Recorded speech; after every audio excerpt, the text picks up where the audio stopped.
हो गया ऐसे नहीं। Hello hi friends, welcome back to my YouTube channel Khan coaching classes.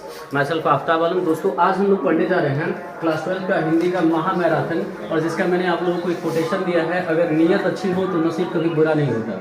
दोस्तों अगर किसी के भी प्रति आपका नीयत अच्छा है ना, तो कभी आपका नसीब में कुछ उल्टा सीधा नहीं हो सकता, आपके नसीब में सब कुछ अच्छा ही होगा। दोस्तों ये महा मैराथन क्लास, अगर आप इस वीडियो को पूरा शुरू से लेकर लास्ट तक देखते हैं तो आई थिंक मुझे ऐसा लगता है कि आपके बोर्ड एग्जाम में सेम टू सेम हूबहू क्वेश्चन देखने को मिलेंगे।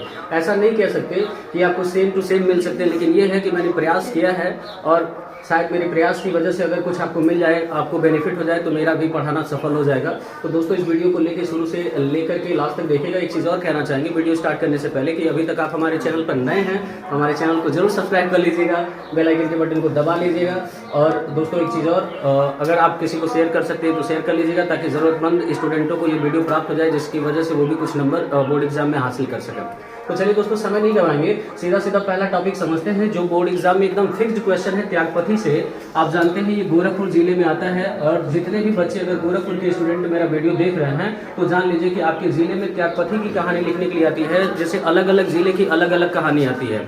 ये चूंकि हम पहला आपको पढ़ाने जा रहे हैं खंडकाव्य, तो अपने गोरखपुर खंडकाव्य में यानी गोरखपुर जिले में खंडकाव्य में पढ़ाया जाता है त्यागपथी। इसी तरीके से अगर कुशीनगर के बच्चे मेरा ये वीडियो देख रहे होंगे तो उनके जिले में त्यागपथी नहीं पढ़ाया जाता है, उनके जिले में कुछ दूसरी स्टोरी पढ़ाई जाती है। आप अपने हिंदी के टीचर से संपर्क करके पता कर लीजिएगा, उस स्टोरी को लिखिएगा, ठीक है।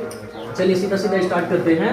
त्यागपथी, त्यागपथी को किसने लिखा है? रामेश्वर शुक्ल अंचल ने। और इस लेसन में कितने कैरेक्टर हैं जरा सब वो जान लेते हैं, कितने लोगों को मिला करके लेसन का निर्माण किया गया है, उसके बाद तब हम लोग स्टोरी स्टार्ट करेंगे। देखिए जो पहला कहानी है यानी जो पहला कैरेक्टर है जिसका नाम है हर्षवर्धन, जो कहानी के नायक हैं, इनकी एक बड़े भाई हैं जिनका नाम है हर्षवर्धन यानी राज्यवर्धन, और ये हर्षवर्धन के बड़े भाई हैं। इनकी एक बहन है राजश्री, और एक और है इनकी बहन की शादी जिससे हुई है उसका नाम है गृहवर्मन। मालोराज कौन है? कन्नौज का राजा है। गौड़ नरेश कौन है? मालोराज के सेनापति हैं। भंड कौन है? हर्षवर्धन के सेनापति हैं। और आचार्य दिवाकर कौन है? ऐसा माना जाता है कि यह एक आचार्य हैं, और बाद में चल करके बहुत सारे क्रिटिक्स ऐसा मानते हैं कि बाद में चल करके आचार्य दिवाकर से इनकी बहन राजश्री की शादी होती है। अब सच्चाई कहाँ तक है? अलग अलग विद्वानों का अलग अलग मत है कि शादी हुई है कि नहीं है। कुछ लोग मानते हैं कि वो आजीवन विधवा जीवन व्यतीत की है, कुछ लोग मानते हैं कि बाद में चल करके दिवाकर से शादी हुई। प्रभाकर वर्धन हर्षवर्धन के पिता हैं, यशोमती इनकी माता जी हैं, दुर्गावती इनकी पत्नी है, भाग्यवर्धन कल्याणवर्धन ये दोनों के दोनों हर्षवर्धन के बेटे हैं, और अरश्रवा ये हर्षवर्धन का मंत्री है। और कुछ और इम्पोर्टेंट चीज़ें हमने लिखा है कि 6 साल तक हर्षवर्धन युद्ध करके ये कहाँ से कहाँ तक पूरा विजय प्राप्त कर लेते हैं। तो नर्मदा तट से लेकर के उत्तराखंड के बीच में जितने भी राज्य आते हैं, जैसे बिहार, मिथिला, गौड़, उत्कल, सोरठ, बल्लभ, जितने भी राज्य आते हैं इन सभी राज्यों पर वह विजय प्राप्त कर लेते हैं। लेकिन विजय प्राप्त करने के बाद वह राज्य उन राजाओं को लौटा देते हैं। तो जैसा कि मैंने कैरेक्टर लिख दिया, और कैरेक्टर लिखने के बाद आपको बता भी दिया कि इसमें क्या क्या चीज़ हुआ है। तो चलिए समय नहीं गवाएंगे, सीधा सीधा स्टोरी स्टार्ट करते हैं। आप जानते हैं कि त्यागपथी जो कहानी है, यह त्यागपथी कहानी आपके 5 सर्गों में विभाजित है। त्यागपथी कहानी आपके 5 सर्गों में विभाजित है। प्रथम सर्ग, द्वितीय सर्ग, तृतीय सर्ग, चतुर्थ सर्ग और पंचम सर्ग। तो एक चीज जान लीजिए दोस्तों कि त्यागपथी जो कहानी है, इस कहानी से कौन कौन से क्वेश्चन बोर्ड एग्जाम में आ सकते हैं, किसकी प्रोबेबिलिटी ज्यादा है। तो त्यागपथी कहानी से जो पहला क्वेश्चन बन सकता है कि त्यागपथी खंडकाव्य के आधार पर नायक हर्षवर्धन का चरित्र चित्रांकन कीजिए। नायक हर्षवर्धन का चरित्र चित्रांकन कीजिए। या तो नायक का कैरेक्टर लिखने के लिए आता है, या तो नायिका राजश्री का चरित्र चित्रांकन कीजिए। या तो राजश्री का चरित्र चित्रांकन करने के लिए आ जाएगा, या तो इस तरीके से आ जाता है कि त्यागपथी खंडकाव्य का सारांश अपने शब्दों में लिखिए। इसका क्या आ जाता है दोस्तों? सारांश। इसका आपका आ जाता है सारांश लिखने के लिए, या तो हर्षवर्धन का कैरेक्टर, या तो राजश्री का कैरेक्टर, या तो सारांश। सारांश का मतलब होता है संक्षिप्त कहानी को अपनी भाषा में लिखना, सारांश कहलाता है, ठीक है। एक चीज और आ सकता है कि त्यागपथी खंडकाव्य के आधार पर द्वितीय सर्ग, इसका द्वितीय सर्ग बहुत ज्यादा पूछा जाता है। द्वितीय सर्ग की कथा वस्तु अपने शब्दों में लिखे, यानी जो द्वितीय सर्ग है 5 सर्गों में, उसकी कथा वस्तु अपने शब्दों में लिखे। लेकिन ये जान लीजिए कि ये 2 क्वेश्चन जो है मोस्ट इंपॉर्टेंट रहेंगे, इनमें से एक क्वेश्चन बोर्ड एग्जाम में आता ही आता है। बाकी सारांश तो कभी कभी आता है, ये भी तो कभी कभी आता है, लेकिन इन 2 कैरेक्टरों को अगर आप तैयार कर लेते हैं तो 5 नंबर आपका बोर्ड एग्जाम में फिक्स हो जाएगा। चलिए हम लोग कहानी सुनते हैं ताकि आपको क्लियर हो जाए कि क्या है। देखिए कहानी हमारी शुरू होती है, प्रथम सर्ग स्टार्ट होता है थानेश्वर से। जो हर्षवर्धन हैं कन्नौज के राजा, कन्नौज की राजधानी है थानेश्वर। थानेश्वर के जो मालिक थे उस समय जिनका नाम था प्रभाकर वर्धन। प्रभाकर वर्धन हर्षवर्धन के पिताजी हैं। इनकी माता जी का नाम अर्थात हर्षवर्धन की माता जी का नाम है यशोमती। इनके 2 बेटे हैं और 1 बेटी हैं। इनके बड़े बेटे का नाम है राज्यवर्धन और इनके छोटे बेटे का नाम है हर्षवर्धन, जिसके बारे में हम लोग कहानी पढ़ेंगे और यही कहानी का हीरो है। इनकी बेटी का नाम है राजश्री। तो कहानी हमारी युद्ध से नहीं स्टार्ट हुआ है, कहानी हमारा थोड़ा बीच से स्टार्ट हुआ, बीच ही से स्टार्ट करेंगे। कहानी हमारा स्टार्ट होता है तब प्रथम सर्ग जब हर्षवर्धन शिकार खेलने जंगल में गए हुए थे। एक बार की बात थी कि हर्षवर्धन शिकार खेलने जंगल में बिजी थे, तो इनका जो सेनापति है, एक चीज और जानिएगा, इनका जब भी सेनापति आएगा तो कभी गुड न्यूज लेके नहीं आता है। यानी हर्षवर्धन का जो सेनापति है जिसका नाम भंडी है, लिखे होंगे यहाँ पे लिखे हैं, हर्षवर्धन का जो सेनापति है भंडी, यह जब भी कहानी में आएगा, इसका कैरेक्टर जब भी कहानी में प्रकट होगा वह कुछ बुरा ही न्यूज लेके आता है, कभी गुड न्यूज लेके नहीं आता। तो हर्षवर्धन शिकार खेलने में बिजी थे थानेश्वर के जंगलों में। तो जब वो शिकार खेलने में बिजी थे तो यह भंडी जाता है जंगलों में, और जंगलों में जाने के बाद करता क्या है, वहां पर जाकर के हर्षवर्धन से कहता है महाराज आपके पिताजी काफी ज्यादा अस्वस्थ हैं, उनकी तबीयत खराब है और शायद ठीक होने के चांसेस कम हैं, यानी ठीक होने के आसार कम लग रहे हैं, इसलिए आपको तुरंत महल चलना होगा। हर्षवर्धन शिकार जो खेलना था उसको छोड़ करके तुरंत राजमहल अपने वापस लौटते हैं अपने सैनिकों के साथ। तो जब राजमहल लौटते हैं तो उनके सामने एक समस्या तो रहती ही है। पहली समस्या ये रहती है कि उनके पिताजी की तबीयत बहुत ज्यादा खराब है, और दूसरी समस्या ये उत्पन्न हो जाती है कि उनकी माताजी उनके पिताजी के मरने से पहले स्वयं आत्मदाह करने का प्लान कर लेती हैं। आप जानते हैं आज से बहुत समय पहले हमारे हिंदुस्तान में एक सती प्रथा वाली प्रॉब्लम चल रही थी, सती प्रथा वाली समस्या चल रही थी कि सती प्रथा क्या होता था कि अगर किसी का हस्बैंड मर गया तो उसके हस्बैंड की जलती हुई चिता पर स्त्री को जलना होता था। इस वजह से हर्षवर्धन की जो माता जी थी यशोमती, उन्होंने प्लान कर लिया कि इनके पति के मरने से पहले अर्थात प्रभाकर वर्धन के मरने से पहले वह स्वयं ही आत्महत्या कर लेंगी, आत्मदाह कर लेंगी। लेकिन हर्षवर्धन बहुत ज्यादा अपनी माँ को मनाए, उनकी माँ मान नहीं रही थी। हर्षवर्धन एक लेटर लिखे अपने बड़े भाई राज्यवर्धन को। राज्यवर्धन उस समय गए थे उत्तरापथ पर, हुड़ों से क्या कर रहे थे, युद्ध लड़ रहे थे। उत्तरापथ पर गए थे। उत्तरापथ एक इलाके का नाम, एक क्षेत्र का नाम है, जिस क्षेत्र में एक जाति रहती थी जिस जाति का नाम है हुड़। उत्तरापथ पर गए थे और हुड़ जातियों से वह युद्ध कर रहे थे। तो हर्षवर्धन अपने एक सेनापति के द्वारा क्या करते हैं, लेटर लिखते हैं राज्यवर्धन को कि आप जल्द से जल्द राजमहल आइए, क्योंकि पिताजी काफी ज्यादा अस्वस्थ है, उनकी तबीयत ठीक नहीं है और जो माता जी हैं वो अपना आत्मदाह करना चाहती हैं। तो ये लेटर लिख के भेज देते हैं। अभी लेटर जाता ही रहता है, इस बीच इनकी माताजी की मौत हो जाती है, और इनकी माताजी की मौत के कुछ दिनों के बाद इनके पिताजी की भी मौत हो जाती है। अब इनके पिताजी की भी मौत हो जाती है तो ये बेचारे हर्षवर्धन बहुत ज्यादा टूट जाते हैं, बहुत ज्यादा दुखी हो जाते हैं। इधर अभी राज्यवर्धन उत्तरापथ से युद्ध करके लौट ही रहे होते हैं कि होता क्या है कि ये अपने दुखी मन से अपने मम्मी पापा का दाह संस्कार करके, अंतिम संस्कार करके, उनका क्रियाक्रम करके यह राजमहल वापस लौटते हैं, और इधर राज्यवर्धन भी महल वापिस आ जाते हैं उत्तरापथ पे युद्ध जीत करके, यानी हुड़ों को हरा करके यह महल आते हैं। तो जब महल आते हैं तो वो भी बहुत ज्यादा उदास रहते हैं, इतना ज्यादा उदास रहते हैं कि वो अपने भाई हर्षवर्धन से कहते हैं कि भाई अब तुम राज्य का संचालन करो, थानेश्वर की राजधानी मैं तुम्हारे हवाले करता हूं, इसका संचालन तुम करो, अब मैं इसका संचालन नहीं कर सकता, मैं वैराग्य धारण करने जा रहा हूं, एक सन्यासी बनने जा रहा हूं। लेकिन हर्षवर्धन अपने भाई को समझाते कि नहीं, मैं इतना छोटा हूं और मैं राज्य का संचालन सही तरीके से नहीं कर सकता, और आप रहिए, क्योंकि मैं इसका अभी मेरे पास उतना नॉलेज नहीं है, उतना ज्ञान नहीं है, तो मैं इसका संचालन अच्छे तरीके से नहीं कर पाऊंगा। तो इस वजह से हर्षवर्धन उनको मना कर रहे थे कि भाई आप ही संचालन करिए, क्योंकि मैं उस लायक हूं नहीं। तो ये जो राज्यवर्धन थे, चूंकि इन्होंने डिसाइड कर लिया, जब ये दोनों महल में बातचीत कर रहे थे उसी बीच इनका सेनापति आगमन होता है भंड का दोबारा, और भंड आकर के कहता है महाराज आपकी बहन राजश्री के पति गृहवर्मन को मालव राज के, यानी कन्नौज का जो राजा है मालव राज, इसका सेनापति गौड़ नरेश ने आपकी बहन के पति किसको, गृहवर्मन को मार डाला है, और आपकी बहन राजश्री को बंदी बना लिया है।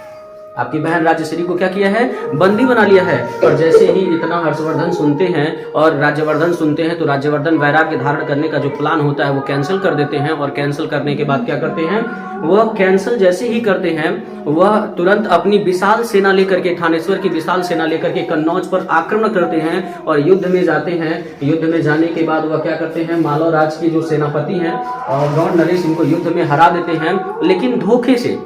लेकिन धोखे से यह गॉड नरेश क्या करता है, जब चूंकि आप जानते हैं हिंदुस्तान में पहले ज़माने में जब युद्ध होता था तो क्षत्रियों का एक धर्म होता था। एक धर्म ये होता था कि अगर कोई युद्ध में हार मान लिया तो क्षत्रिय लोग क्या करते थे, उसको छोड़ देते थे। तो युद्ध में चूंकि गॉड नरेश हार गए, तो गॉड नरेश हारने के बाद वह अपना चूंकि क्षमा मांगने लगे कि मैं हार गया हूँ युद्ध, और इसकी जैसे वो अपना एक्सेप्ट किया हार, तो ये जो राज्यवर्धन थे उनकी हार को एक्सेप्ट जैसे कि वो माफ कर दी। लेकिन जब वो लौट रहे थे वापस, ये धोखे से क्या किए, पीछे से तलवार लेकर के उनको मार दी उनके पीठ में, यानी आर पार कर दी, और वहीं पे राज्यवर्धन की मौत हो गई। जब ये सूचना दोबारा मिलती है किसको, ये सूचना दोबारा मिलती है हमारे हर्षवर्धन को भंडी के द्वारा, तो हर्षवर्धन बौखला जाते हैं, बिल्कुल पागल से हो जाते हैं। तो क्या करते हैं, अपनी जो विशालकाय सेना होती है उसको लेकर के कन्नौज की राजधानी पर क्या करते हैं, अटैक करते हैं।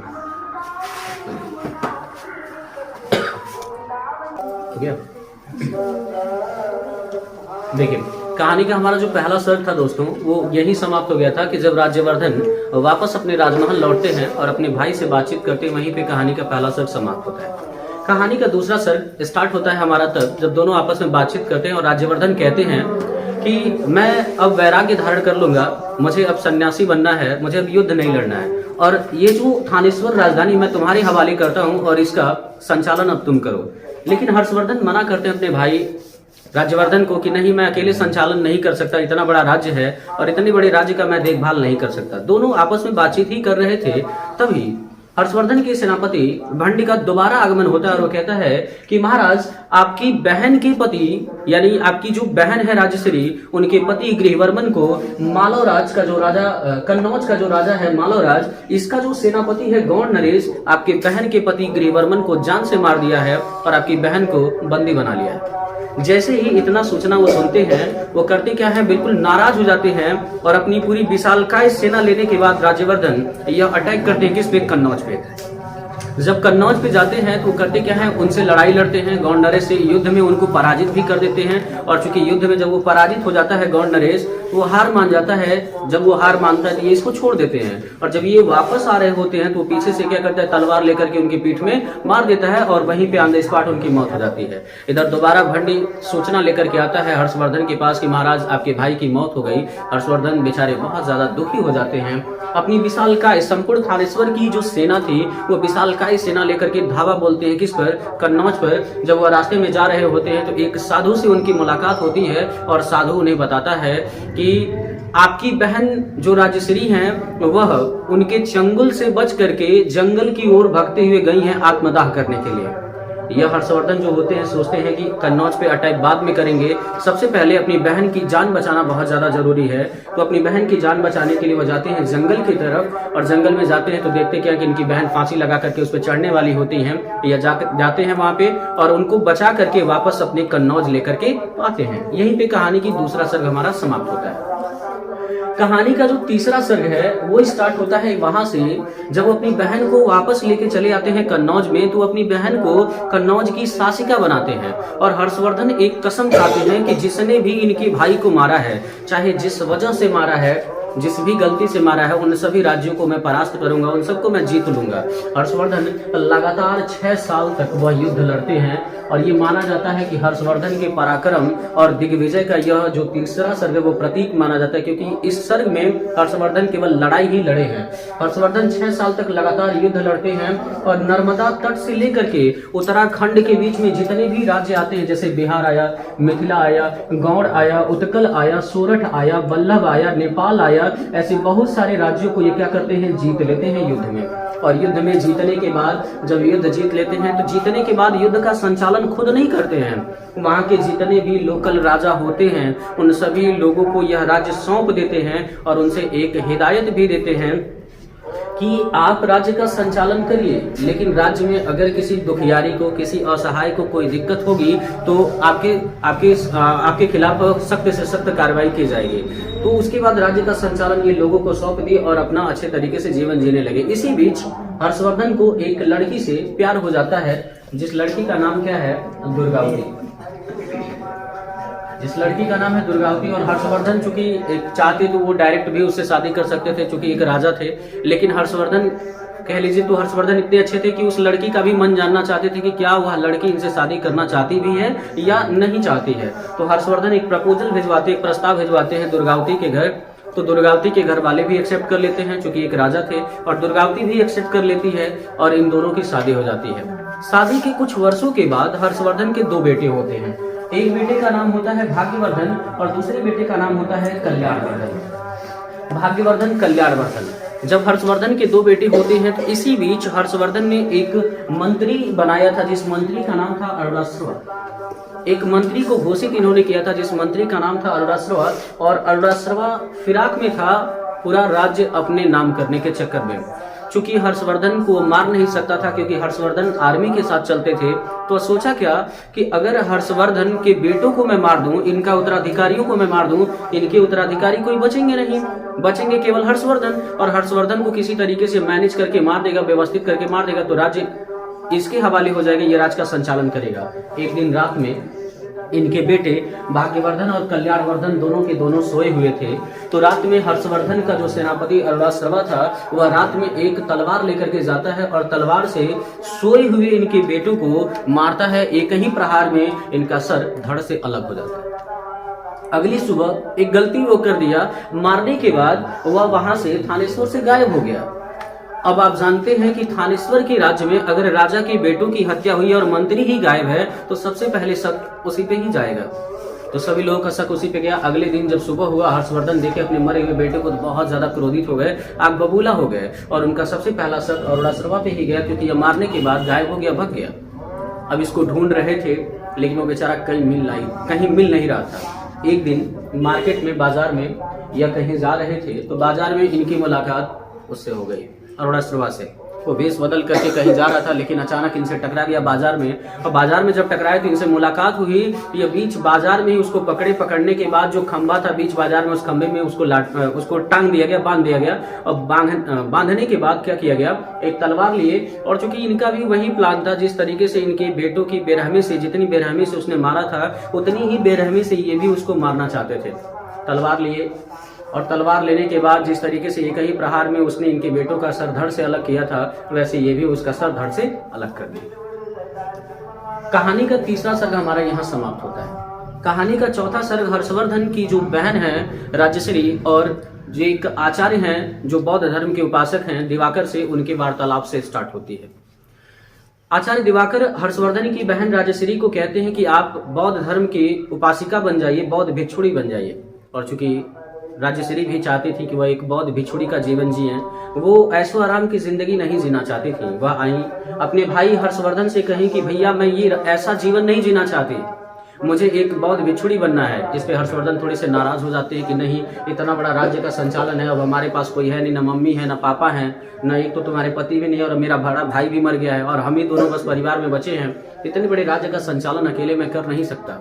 हर्षवर्धन बार बार उसको फोर्स करते हैं लेकिन राजश्री नहीं मानती है, रिक्वेस्ट करती है, और रिक्वेस्ट करने के बाद ये मान भी जाते हैं कि ठीक है तुम बौद्ध भिक्षुणी बनना चाहती हो तो बन जाओ, लेकिन एक कंडीशन है कि तुम बौद्ध भिक्षुणी बन जाओ चलेगा, लेकिन कभी कभी आकर के राज्य का संचालन करोगी। इस पे राजश्री सहमति जताती है और बीच बीच में आकर के कभी कभी वह राज्य का संचालन करती है। यानी मन, तथागत मन से वो बौद्ध भिक्षुणी थी, केवल ऐसे ओरली तरीके से वो आकर के कभी कभी अपने राज्य का, कन्नौज का क्या करती थी, शासन चलाती थी, नहीं बाकी दूसरे के अंडर वो शासन चलता था। ये कहानी का 4था सर्ग था और सबसे छोटा सर्ग यही है। कहानी का जो 5वां सर्ग है वो माना जाता है कि जिस तरीके से महाभारत में कर्ण दानी था उसी तरीके से त्यागपति में हर्षवर्धन भी बहुत बड़ा दानी है। यानी हर्षवर्धन इतना बड़ा दानी है कि उसके परोपकार के लिए, दान के लिए, उसके दृढ़ता के लिए, उसके पराक्रम के लिए कहानी का जो 5वां सर्ग है वो जाना जाता है। हर्षवर्धन अपने युद्ध में जितना भी कुछ जीता रहता है, जितना भी साम्राज्य, जितना भी धन दौलत सोना चांदी जितना भी जीता रहता है, हर साल 5 साल के बाद जो माघ के महीने में त्रिवेणी संगम पर एक माघ का मेला लगता है, एक माघ का ही मेला लगता है, ठीक है, त्रिवेणी संगम पर, तो उस मेले में हर्षवर्धन एक ढिंढोरा पिटवाते हैं कि जितना भी मैंने कमाया है, जो भी धन मैंने अर्जित किया है, वो सारा धन गरीबों में, असहायों में, ब्राह्मणों में, भिक्षुओं में मैं उसको समर्पित कर दूंगा, उसको बांट दूंगा। और इनका जो अनाउंसमेंट था, इसको सुनने के बाद जितने भी लोकल लोग थे वे सभी के सभी हर साल माघ के महीने में त्रिवेणी संगम पर जाते थे। वहाँ जो मेला लगता था, कुंभ मेला, वहाँ पे लोग जाते थे और वहाँ पे सभी के सभी कुछ न कुछ मांगते थे और हर्षवर्धन उनको कुछ न कुछ देते थे। ऐसा ये भी माना जाता है कि हर्षवर्धन इतने बड़े दानी थे कि जब नहा करके वो निकलते थे, अगर उनसे कोई उनका वस्त्र मांग लेता था तो अपना वस्त्र भी दे देते थे और अपनी बहन राजश्री से उधार में वस्त्र मांग करके पहन करके वापस अपने थानेश्वर राजधानी लौटते थे। ये कहानी का 5वां सर्ग है। आई होप दोस्तों, मुझे लगता है कि आपको कहानी का ये पूरा का पूरा स्टोरी क्लियर हो गया होगा। अब आसानी से आप इसका क्वेश्चन आंसर कर सकते हैं। चलिए स्टार्ट करते हैं दोस्तों और समझते हैं कि हमारा जो दूसरा क्वेश्चन है वो क्या आता है। एक क्वेश्चन और आता है एक कहानी और लिखने के लिए, क्योंकि हिंदी में आपकी एक्यूरेसी और आपकी जो स्पीड है वो थोड़ा सा तेज होना चाहिए। इस पे आप ध्यान दीजिएगा, नहीं तो आपके क्वेश्चन छूट जाएंगे। ठीक है। और जो दूसरा कहानी आता है वो आता है आपके बुक से, या तो पंचलाइट या तो बहादुर की कहानी। चाहे वो साहित्यिक हिंदी वाले इस वीडियो को देख रहे हों, चाहे वो सामान्य हिंदी वाले देख रहे हों, इन दोनों के वीडियो में ये समझ लीजिए, इन दोनों के पेपर में पंचलाइट की भी कहानी या तो बहादुर की कहानी जरूर आता है। इन दोनों में से किसी एक का बहुत इंपॉर्टेंट है और ये कहानी 5 नंबर की आती है और इसको समझते हैं। पंचलाइट जो कहानी है इसे लिखा किसने है? इसे लिखे फणीश्वर नाथ रेणु जी। और इस कहानी में कितने कैरेक्टर हैं वो जान लीजिए। इस कहानी का जो मेन कैरेक्टर है जिसका नाम है गोधन, वो एक कहानी का नायक है। ठीक है, वही इस कहानी का हीरो है। और गोधन की एक प्रेमिका, चूंकि सीजन भी चल रहा है, मुनरी। ठीक है, ये गोधन की प्रेमिका है और ये गुलरी है। गुलरी कौन है? मुनरी की माता जी हैं। कनेरी कौन है? मुनरी की सहेली है। अगनू कौन है? ये छठदार जी हैं। मुलगैन कौन है? ये कीर्तन करने वाले एक व्यक्ति हैं। महतो टोली, राजपुताना टोली, ये कुछ टोलियों के नाम है। फुटंगी झा ब्राह्मण टोली का एक सदस्य है। रुदल साहू ये एक दुकानदार है। और कुछ और इम्पोर्टेंट बातें हैं कि वो जो पंचलाइट खरीद के आता है वो कितने रुपए में खरीद के आता है? पूरे 5 रुपए 5 कौड़ी में। और एक चीज और है, एक कोटेशन है, गाय लूं तो दूल्हे कौन, तुमने जात की इज्जत रखी, तुम्हारा 7 खून माफ, ये डायलॉग बोला गया। और इस कहानी में एक गाने का प्रयोग हुआ है, हम तुमसे मोहब्बत करके सनम, सनम नहीं सनम। चलिए स्टार्ट करते हैं। कहानी हमारी बिहार जिले की है और आप जानते हैं कि बिहार थोड़ा सा पिछड़ा हुआ है। अगर बिहार वाले भी बच्चे देख रहे हो तो बुरा नहीं मानिएगा। ठीक है, तो चूंकि बिहार थोड़ा सा पिछड़ा हुआ है और ये हमारी कहानी बहुत समय पहले की है। बहुत समय पहले बिहार जिले में एक छोटा सा टोली था जिस टोली का नाम था महतो टोली। एक टोली था जिस टोली का नाम था महतो टोली। महतो टोली के पास पंचलाइट नहीं था। पिछले 15 महीने से महतो टोली के जितने भी सदस्य थे वह धीरे धीरे चंदा एकत्रित करके पैसा कलेक्ट किए थे और 15 महीने में 15 रुपए कलेक्ट किए थे। आपको लग रहा होगा कि सर मात्र 15 रुपए। ये कहानी हम आज की नहीं पढ़ रहे हैं, ये कहानी आज से बहुत साल पहले की पढ़ रहे हैं। उस समय 15 रुपए की बहुत ज़्यादा वैल्यू रहा होगा। ये महतो टोली के जितने भी सदस्य थे, महतो टोली का जो छड़ीदार था, महतो टोली का जो पंचायत का जो हेड था, मुखिया था वो, और वहाँ के छड़ीदार साहब जो वहाँ के मंत्री थे, एडवाइजर थे, ये सब के सब गए थे पंचलाइट खरीदने एक दुकानदार के पास। जिस दुकानदार के पास गए थे उसका नाम था रुदल साहू। जब वहां पर गए सब तो ये पंचलाइट खरीदे और पंचलाइट खरीदे कितने में? 5 रुपए 5 कौड़ी में ये लोग पंचलाइट खरीद के लेके आए। तो जब पंचलाइट खरीदे तो चूंकि ये दुकान पे गए तो वहां उनसे कहा कि हमें पंचलाइट दिखाइए। तो दुकानदार साहब पंचलाइट दिखाए तो उससे दाम पूछा गया कि इसका दाम कितना है। तो दाम बताया कि पूरे 5 रुपए 5 कौड़ी में। तो थोड़ा सा ये सब सेठी भी मारते हैं कि हाँ 5 रुपए 5 कौड़ी में हम ऐसे ऐसे पंचलाइट बहुत देखे हैं और ऐसे ऐसे पंचलाइट बहुत खरीदे हैं। तो उसके बाद कहते हैं ठीक है सर, आप जो है गांव के लग रहे हैं, सरपंच हैं, तो आप पूरे 5 ही रुपए में दे दीजिए, कोई दिक्कत नहीं है। तो पंचलाइट 5 रुपए में खरीदा जाता है, लेकिन होता क्या है कि उसका डब्बा नहीं दिया, डब्बा जो है नहीं देता है। तो जो मुखिया का वो होता है, जो सरपंच का जो उसका एडवाइजर होता है, सलाहकर्ता होता है, वो डब्बा भी उससे क्या करता है, मांगता है और लेकर के आते हैं सब। जो पंचलाइट होता है वो छड़ीदार जो अगनु होता है अपने सिर पर लालटेन, पंचलाइट को एक सिंपल वे में कह सकते हैं लालटेन, वह सिंपल वे में पंचलाइट को लेकर के अपने सिर पर लेकर के आ रहा होता है। उसी बीच जो फुटंगी जहाँ होता है ब्राह्मण टोली का एक सदस्य, वो उससे कहता है कि ए अगनू, तुम ये क्या लेके जा रहे हो और तुम ये लालटेन कहाँ लेके जा रहे हो। तो ये इस पे अगनू जो होता है वो गुस्सा हो जाता है और गुस्सा होने के बाद इस कहता भी है कि ये लोग अपने घर की ढिबरी बत्ती को लालटेन कहते हैं और दूसरे की पंचलाइट को ये लोग लालटेन कहते हैं। उसको एक कह लीजिए तो बेइज्जती सा फील होता है, तो उस वजह से ऐसा कहता है। तो जब सब के सब गाँव में आते हैं तो जो सरपंच जी होते हैं अपनी वाइफ को कहते हैं कि आज शाम को नहा धो करके तैयार हो जाना, क्योंकि पूजा पाठ करना है। और पूजा पाठ करने के बाद हम लोग क्या करेंगे, पंचलाइट पूरे गांव के सामने जलाया जाएगा और पूरे गांव में यह सूचना फैला दिया जाता है कि आज शाम को मुखिया जी के दरवाजे पर पंचलाइट जलाया जाएगा। एक चीज और मैं आपको बताना भूल गया कि जो पंचलाइट था 15 रुपए कलेक्ट हुआ था, तो 5 रुपए में पंचलाइट खरीदा गया था, तो जो 10 रुपए बचा था तो पूजा करने की जो भी सामग्रियां, पूजा करने के लिए जो भी सामग्री होती है, कपूर, तेल, अगरबत्ती, जो भी होता है, ये सारी सामग्रियों का यानी सामान खरीदा गया था 10 रुपए से।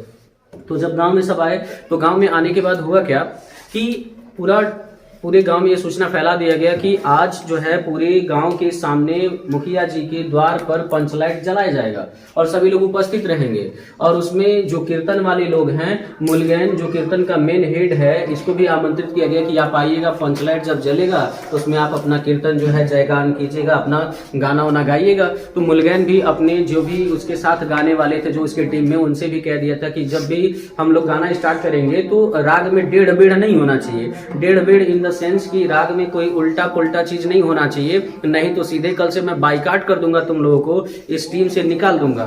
इसके बाद सब के सब एकत्रित हो गए वहां पर, और जब सब के सब एकत्रित हो गए तो वहां पर अब धीरे धीरे जब जनता एकत्रित हो गई, अभी किसी के घर खाना नहीं बना था, किसी के घर डिमरी भी नहीं जली हुई थी, तो सब के सब एकत्रित हुए। तो अब मुखिया जी अपना सेखी मारना स्टार्ट किए। मुखिया जी सोचे थोड़ा सा अपनी बड़ाई करवा लेते हैं, तो मुखिया जी बड़ाई करना स्टार्ट किए और कहे कि जान रहे हो, जब मैं पंचलाइट खरीदने गया था तो वहां पर जो दुकानदार था वो कह रहा है कि मुखिया जी 5 रुपए 5 कौड़ी में पंचलाइट है। तो मैंने कहा ऐसे ऐसे पंचलाइट मैंने बहुत देखा है और मैंने ऐसे ऐसे पंचलाइट बहुत खरीदा, तो वो मुझे 5 रुपए में खरीदवाया, वो मुझे 5 ही रुपए में दे दिया। सारी जितने भी वहां पे पब्लिक थी, जितनी भी जनता वहां पे उपस्थित थी, वो सब के सब ताली मारने लगे मुखिया जी की बुद्धिमानी को देख करके। तो मुखिया जी जब ताली बजवा रहे थे तो उनका जो एडवाइजर था, जो सलाह करता था, सोचा ये ताली बजवा रहे तो हम भी बजवा लें अपने नाम पर। वो कहा तुम लोगों को पता है जब पंचलाइट मुखिया जी खरीद लिए तो इसका जो डब्बा था वो दे नहीं रहा था हमको। हम कहे ये देखिए आपका जो नौकर है, जो सर्वेंट है, वो मुझे क्या कर रहा है, डब्बा इसका दे नहीं रहा है। तो जो दुकानदार है वो क्या किया, डब्बा भी दिलवाया उस सर्वेंट से। तो उस पर क्या करता है कि उन जितनी भी जनता रहती है वो सब के सब मुखिया जी के जो एडवाइजर होते हैं उनकी भी बुद्धिमानी पे, उनकी भी प्रशंसा पे ताली मारते कि हाँ चलिए डब्बा भी साथ में लेके आए हैं तो डब्बा भी साथ में लेके आए, तो इनकी भी बुद्धिमानी पे ताली मारा जाता है। लेकिन जैसे जैसे शाम होने लगता है वैसे वैसे गांव वालों के सामने एक दुविधा खड़ी हो जाती है कि ये पंचलाइट को जलाएगा कौन। गांव में कोई पंचलाइट जलाना नहीं जानता था सिवाय एक शख्स के, जिस शख्स का नाम है, जिसके ऊपर कहानी है, जिसका नाम है गोधन। लेकिन यह गोधन जो है पंचलाइट जलाना जानता था। बेचारा थोड़ा सा इसे गांव से इसका हुक्का पानी बंद कर दिया गया था, क्योंकि पिछले कई महीनों से यह कुछ भर नहीं रहा था, टैक्स नहीं दे रहा था, तो इसे गांव से बाइकाट कर दिया गया था। और रीजन था इसे गांव से बाइकाट करने का, क्योंकि यह एक लड़की से प्रेम करता था, जिस लड़की का नाम था मुनरी। मुनरी की जो माँ थी गुलरी शिकायत की थी मुखिया जी से कि देखिए मुखिया जी, ये जो गोधन है ना, हमारी बिटिया को देख करके गाना गाता है, हम तुमसे मोहब्बत करके सलाम। इसी को देख देख के वो गाना गाता है। तो मुखिया जी इस पे बहुत ज्यादा गुस्सा थे, इस वजह से मुखिया जी उसको गांव से बाइकाट कर देते। उसके सिवा पूरे गांव में कोई पंचलाइट जलाना नहीं जानता था। तभी अचानक एक आदमी खड़ा होता है। वो खड़ा होने के बाद सोचता है कि ये मुखिया जी हैं, अभी तो ताली बजवा रहे थे, अपनी बुद्धिमानी की प्रशंसा कर रहे थे, लेकिन इनको पता ही नहीं कि गांव में कोई पंचलाइट जलाना नहीं जानते हैं। और वही बात हो गई, गाय लूं तो दूहे कौन, यानी गाय खरीद लो तो उसका दूध जो है कौन निकालेगा। इनको पता ही नहीं है, पंचलाइट खरीदने के लिए तो खरीद ले, लेकिन जलाएगा कौन, इन्हें ये बात नहीं पता है। तभी एक सदस्य दौड़ते दौड़ते आता है और दौड़ते दौड़ते आकर के कहता है कि देखिए मुखिया जी, राजपूत टोली के लोग कह रहे हैं अपने मुखिया जी से जाके कह दो, कान पकड़ करके पंचलाइट के सामने 10 बार उठे बैठा भी पंचलाइट जल जाएगा। तो मुखिया जी कहते क्या है कि आज लोगों को हंसने का मौका मिला है तो उसे हंसने दीजिए, अब हम क्या कर सकते हैं इसके बारे में। तभी जो वहाँ पे दर्शकों में जो एक लड़की रहती है जिसका नाम होता है मुनरी, यह गांव की बेइज्जती को देखती है, तो अपनी सहेली से, इसकी सहेली का नाम है कनेली से कहती है चीधो चिक चिक। ये अपनी सहेली से कहती है चीधो चिक चिक, मतलब वो इशारा करती है किसकी तरफ, वो इशारा करती है अपने प्रेमी के प्रति, जिसकी उसके प्रेमी का नाम है गोधन। वो गोधन को हो सकता है निक नेम से बुलाती हो चिक चिक करके। तो शायद इस वजह से कनेली भी, जानते ही है दोस्त होता है, एक दूसरे से शेयर करते हैं लोग, तो ये भी शेयर की होगी कुछ उससे। तो ये जब उससे कही कि मेरा जो प्रेमी है वो पंचलाइट जलाना जानता है, अगर तुम कहो तो उसे बुला सकती मुखिया के थ्रू। तो मुखिया जी के कानों में जाकर के वो बताती है तो सारे मुखिया मिल करके, गांव के जितने भी सदस्य थे, बूढ़े लोग थे, सब मिल करके डिस्कस करते हैं कि क्या उसे बुलाया जाए कि नहीं बुलाया जाए। तो लोग सोचते हैं कि बुलाना तो पड़ेगा ही, क्योंकि अगर पंचलाइट नहीं चलेगा तो हम लोग की बहुत बेइज्जती होगी, और भले ही मान लीजिए उससे माफी मांग लीजिए, ये भी चल सकता है, उसे बुला लीजिए, कम से कम पंचलाइट जल जाएगा और हमारी जो बेइज्जती हो रही है वो बंद हो जाएगी। तो मुखिया जी क्या करते हैं, छड़ीदार अगनू को भेजते हैं कि जाओ और गोधन को बुला करके ले करके आओ पंचलाइट जलवाने के लिए। तो वह जब जाता है गोधन, तो गोधन बेचारा रोते हुए वापस आता है, क्योंकि गोधन जो छड़ीदार जो अगनू होता है वो रोते हुए वापस आता है। तो गोधन जो है वो करता क्या है, उसको भेज देता है। रीजन ये है क्योंकि वो आना नहीं चाहता है। जब वो आता है छड़ीदार तो कहता है मुखिया जी गोधन ने जो है वो पंचलाइट जलाने से मना कर रहा है और वो गांव में नहीं आना चाहता है। सब बेचारे शौक हो जाते हैं। तो इसके छड़ीदार रोते हुए कहता है उसे बुला के लेके आइए, किसी तरीके से हम लोग की बहुत ज्यादा बेइज्जती हो रही है। तो इसमें क्या करता है, जो वहीं पे एक लेडी होती है, जो मुनरी की माँ होती है, जो पहले शिकायत की रहती है गुलरी, तो कहती है रुकिए मुखिया जी, मैं जाती हूँ और देखती हूँ कि गोधन कैसे नहीं आता है। वो जाती हैं गोधन के कमरे में, और गोधन और मुनरी की जो माँ है गुलरी, इन दोनों के बीच क्या वार्तालाप हुई इसका कहानी में कहीं भी जिक्र नहीं है, कहीं भी जिक्र नहीं। कोई भी स्टोरी आप उठा के पढ़ेंगे, नेट से पढ़ेंगे, चाहे कहीं भी किसी क्वेश्चन बैंक से उठा के पढ़ लीजिए, उन दोनों के बीच का जो गैप है, जो वार्तालाप है, जो डिस्कशन है, जो कन्वर्सेशन है, वो नहीं पता है कि क्या बातचीत हुआ है। लेकिन मेरे हिसाब से वो क्या बातचीत हुआ होगा, जहां तक मैं जानता हूं, मेरे हिसाब से यही बातचीत हुआ होगा कि गुलरी जो है उनसे कही होंगी, गोधन से कही होंगी कि अगर तुम पंचलाइट जला देते हो तो तुम मेरी बेटी से शादी कर सकते हो। क्योंकि उसका एक प्रमाण भी मैं आपको दे दूंगा कि ऐसा क्यों है। अभी जब कहानी समाप्त होगा तो मैं आपको प्रमाण भी दे दूंगा, मे भी यही हो सकता है। तो उसको बुला के लेके आती है, गोधन आता है, और गोधन आने के बाद पंचलाइट देखता है। पंचलाइट देखने के बाद वो पूछता है कि स्पिरिट कहाँ है, पूछता है मुखिया जी से स्पिरिट कहाँ है। सब दर्शक जो है मुखिया जी का चेहरा देखने लगते हैं। इसको तो पता ही नहीं है कि स्पिरिट क्या है। अभी ताली बजवा रहा था मुखिया जी अपना शाबाशी करवा रहा था, इस गधे को पता ही नहीं कि स्पिरिट कहाँ है, तो इसको नहीं पता और ताली बजवा रहा है। तो गड़ी के तिल से, बड़ी चालाकी से वो गड़ी का तिल मंगाता है और बड़ी चालाकी से क्या करता है, पंचलाइट को जला देता है। और इस तरीके से महतो टोली में पूरा का पूरा जो मुखिया जी का मकान होता है पूरा का पूरा प्रकाशित हो जाता है। तो कीर्तन करने वाले मुलगैन जो हेड होते हैं वो गाना लेकर के अपना गाना बजाना शुरू कर देते हैं। सब लोग गाना बजाना शुरू कर देते हैं। तो वहां से गोधन अब वापस जाने लगता है। मुखिया जी उसको रोकते हैं और रोकने के बाद उससे कहते हैं बेटा तुमने जात की इज्जत रखी है, तुम्हारा साथ खून माफ, यानी तुमने हमारा आज इज्जत जो है बचाया है। तो तुम जो भी गलतियां किए हो वो सारी गलतियां हम तुम्हारा माफ करते हैं। अब तुम सलीमा का जो गाना है वो गा सकते हो, यानी तुम जो सलीमा का गाना गा रहे थे, हम तुमसे मोहब्बत करके सलम वाला गाना, अब तुम गा सकते हो। तुम्हें कोई इस गांव का निवासी रोकेगा नहीं। और जैसे ही इतना होता है तो होता क्या है, गोधन वहां से जाने वाला रहता है, तब तक जो गुलरी होती है मुनरी की माँ, वो उसे रोकती है और कहती है कि आज शाम को तुम हमारे वहां भोजन पे आमंत्रित हो। गोधन भी खुश हो जाता है। मुनरी जो है गोधन को देखती है, गोधन मुनरी को देखता है, मुनरी शर्मा जाती है और गोधन वहां से चला जाता है। कहानी हमारी समाप्त हुई। और मैं इस वजह से कहा था आपसे कि शायद मुनरी यानी शायद गुलरी उनसे क्या कन्वर्सेशन की होंगी, क्या बातचीत की होंगी, मैं इस वजह से कह रहा हूँ क्योंकि लास्ट में वो अपने घर आमंत्रित करती हैं खाने पर, जब बुलाती है, तो शायद इस वजह से मैं ये कह सकता हूँ कि उन दोनों के बीच यही डिस्कशन हुआ होगा, यही बातचीत हुआ होगा। आई होप, मुझे लगता है कि आपको ये स्टोरी क्लियर हो गया होगा। आगे से आपको समस्या नहीं आएगी। अगर पंचलाइट की कहानी आती है तो आप आसानी से लिख सकते हैं। अगली जो कहानी हमें पढ़ना है बोर्ड एग्जाम के लिए, वो अगली कहानी हमारी आती है बहादुर से। या तो पंचलाइट आ सकता है आप में, या तो बहादुर। इन दोनों कहानियों में से कोई एक कहानी बोर्ड एग्जाम में लिखने के लिए आता है 5 नंबर में। तो कहानी अगर आप सुन लेते हैं तो कहानी वैसे जानते हैं जितना पढ़ने से याद नहीं होता उतना कहानी सुनने से याद होता है। और यदि आप कहानी को सुन लेंगे तो आसानी से आप लिख भी सकते हैं इजीली तरीके से। इस कहानी को लिखा कौन है? इस कहानी को लिखे हमारे अमरकांत जी। अमरकांत जी गोरखपुर के ही निवासी हैं, तो उन्होंने ही लिखा है इस कहानी को।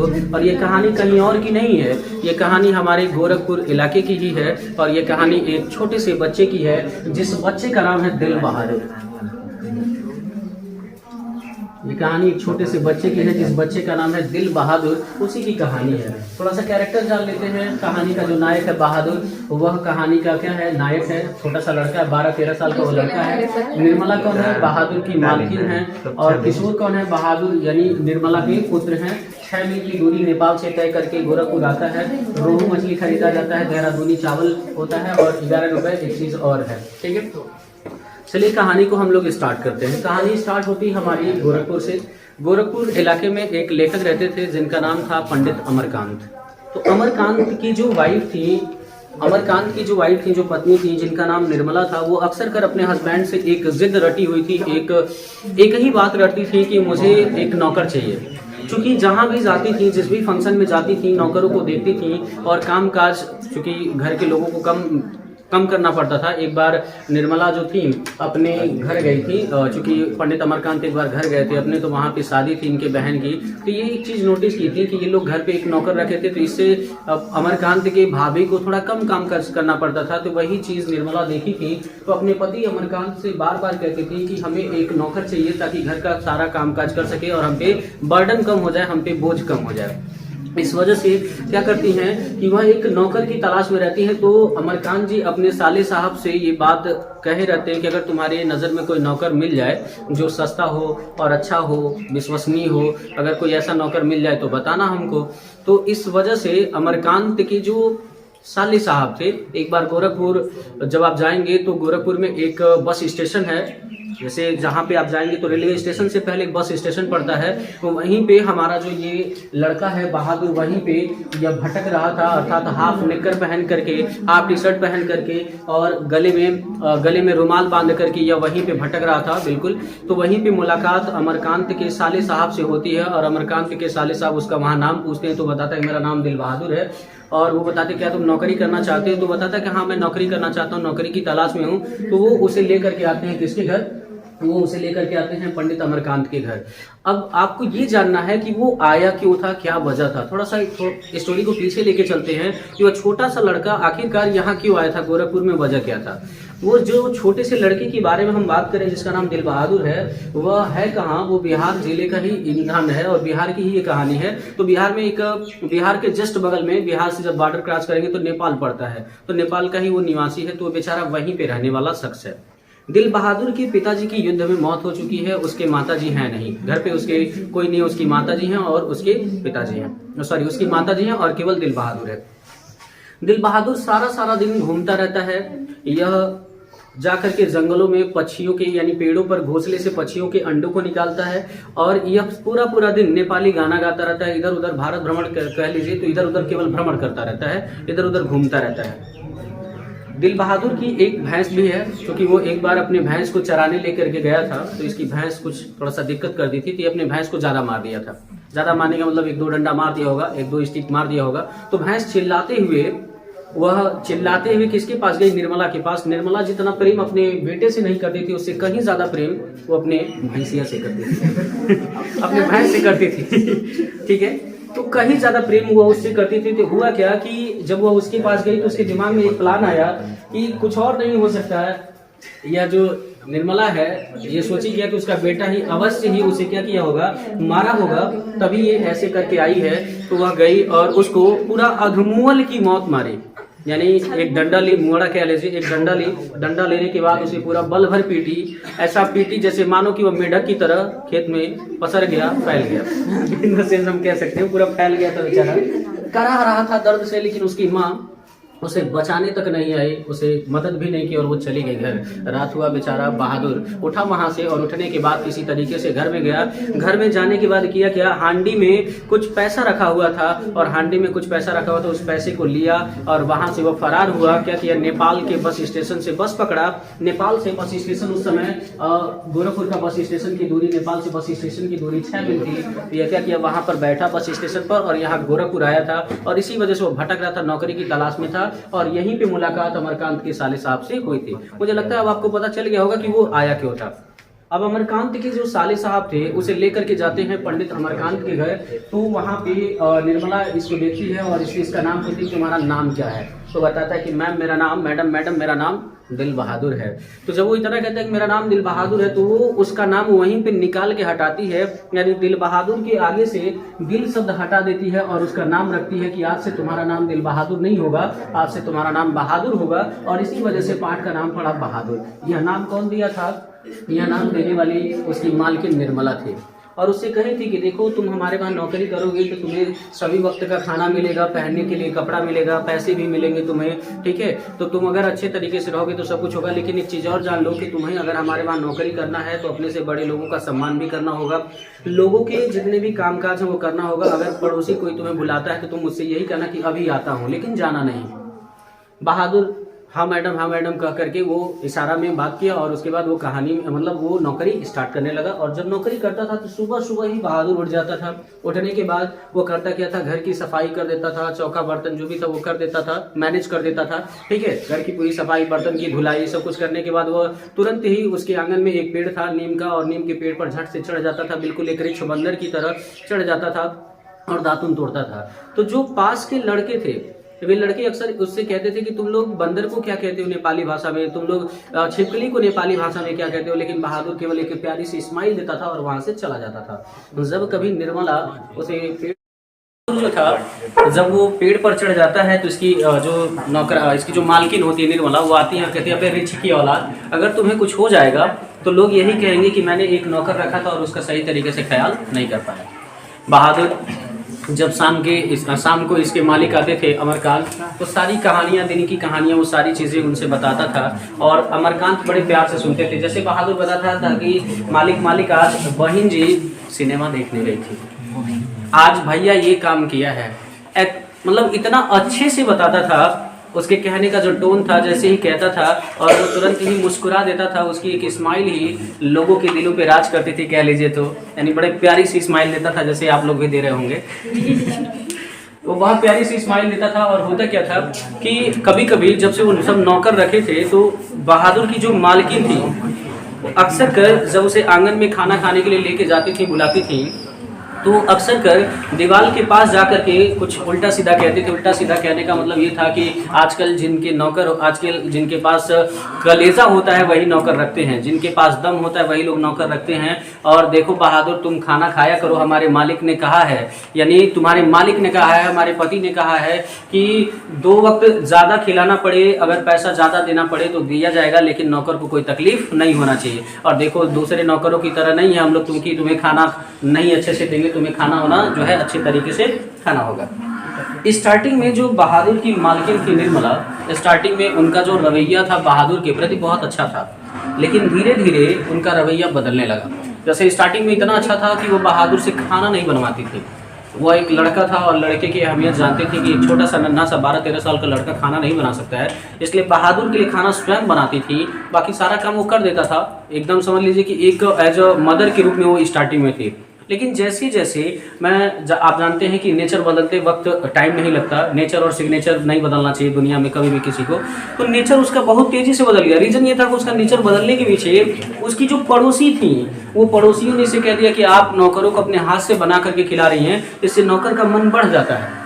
इस वजह से बहादुर की जो मालकिन थी निर्मला, उनके दिमाग में ये बात चल रही थी कि नौकर को नहीं बना के खिलाना। एक दिन शाम में जब वो खाना बना रही थी तो क्या कि अपने घर का खाना तो बना ली, लेकिन बहादुर के खाना बनाने की जब बारी आई तो वो उसका खाना नहीं बनाई। और जब उसका खाना नहीं बनाई तो वो चूँकि बहादुर था और कहा कि मैडम हमारा भी खाना बना दीजिए, मालकिन हमारा भी खाना बना दीजिए। तो बहादुर से वो कही क्या कि हम तुम्हारा खाना क्यों बनाए, तुम नौकर हो और नौकरों को अपना खाना खुद बनाना चाहिए। तो इस पर बहादुर बेचारा बड़े प्यार से कहता कि मैं खाना नहीं बनाना जानता हूँ, मुझे बनाने नहीं आता है। और घूर घूर के वह उन्हें देखने लगता है। तो इसकी जो मालकिन होती हैं वह एक शब्द कहती हैं कि ऐसे घूर के देखते हो इसीलिए तुम्हें किशोर पीटता है, और इसीलिए तुम्हें जो है किशोर पीटता है। और उसको क्या करती हैं, 2-3 झापड़ मार देती हैं। बेचारा बहादुर की आंखों में आंसू आ जाते हैं। तो कहती क्या, बहादुर कहता है कि मेरी माँ भी मुझे ऐसी ही मारती थी जैसा आप मार रही हैं। तो कहती है वो कि तुम्हें क्या लग रहा है मैं तुम्हारी माँ हूँ? मैं तुम्हारी माँ नहीं हूँ, और अगर मुझसे ऐसे बात करोगे तो मार मार के मुँह जो है तुम्हारा